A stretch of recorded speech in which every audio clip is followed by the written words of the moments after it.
প্রিয় কি বলতে বলছিলে? হ্যাঁ, আমি না ফ্রেন্ডস বেশ অনেকটা সময় লাগিয়ে আজকে আমার কিচেন ট্যুর আবারও আর কি ভিডিও বানিয়েছি, ক্লিনিং প্রপার করেছি, সব গুছিয়ে বানিয়েছি। তো আমি না ইউটিউবে অনেক কমেন্ট পেয়েছিলাম যে দিদি কিচেন ট্যুর দাও, কিচেন ট্যুর দাও। আমি দিয়ে দিয়েছি, কিন্তু নতুন নতুন বন্ধু তো প্রতিনিয়ত আসতেই থাকে। ছোট্ট করে একটা কিচেন ট্যুর ঝটপট এসে দেখে নাও, এরপরে মিনি ব্লগ ফর্মে আবার আসবে। দেখো, এইটা হচ্ছে আমার ড্রাই ফ্রুটস আর আমার ঘি আচার এইসবের কর্নার, ঠিক আছে? বন্ধ করি। মাঝখানে আমার চিমনি, এটা হচ্ছে আমার চায়ের সব, মানে চা কফি গ্রিন টি সেটার সব কর্নার। হ্যাঁ, বিস্কিট, ঠিক বলেছে। এখানে হচ্ছে আমার হাব, যেটা কিনা আমার ভীষণ একটা শখের জিনিস। ঠিক তার পাশেই দেখো আমি এখানে তেলের বটল রেখেছি, এখানে আমার কেটলি। আর এই কেটলিটার একটা সুন্দর জিনিস দেখবে, এই দেখো, এটার লাইটটা অন হয়ে যায়। তারপরে এদিকে চলে আসা, এদিকে হচ্ছে আমার মাইক্রো ওভেন, আর এটার উপরটা একটু নিজের মতো করে সাজিয়ে রাখা। আর এই নিচে হচ্ছে এখানে বাসনপত্র রাখা আছে, এদিকে আমার স্টোরেজ, মানে চাল আটা এগুলো। আর এইটা ডাস্টবিনের জায়গা।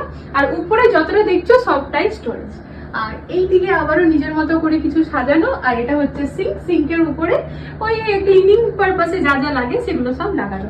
সব থেকে মেন যেটা দেখাবো সেটা হচ্ছে, তার আগে বলে দিই, এই হচ্ছে আমার শখের আরো হাব। এগুলো অনেকদিন ধরে আমরা প্ল্যান করে রেখেছিলাম আর প্ল্যান মাফিকে কিনেছি।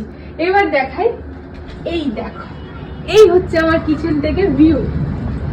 কিচেনে রান্না করতে করতে যদি এরকম একটা ভিউ পাওয়া যায় তাহলে আর কি দরকার, তাই না? দারুণ ভালো লাগে কাজ করতে এই শখের রান্নাঘরে।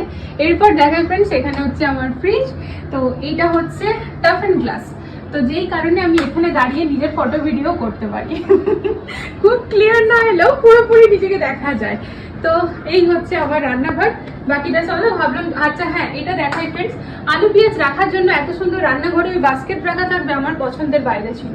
তাই এটা হচ্ছে বিগার বাস্কেট। অনেকে কমেন্ট করেছিলে, আমি বলে দিয়েছিলাম এখানে আলু পেঁয়াজ রসুন যেগুলো ফ্রিজে থাকে না সেগুলো রাখা। আর এটা হচ্ছে আমার, এই দেখো, কিচেনের জন্য ডাব্বা ঠাব্বা যেগুলো হচ্ছে। আর এই পাশে আমার ক্রকারি ইউনিট।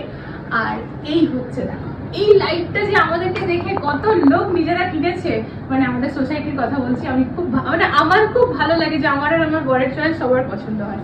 তো এই দেখো, মা চলে এসো এদিকে। তো এটা ছিল একটা ছোট্ট মিনি ব্লগ। এরপরে ভালো করে একদম ক্লোজলি নিয়ে পরে আসছে, ঠিক আছে?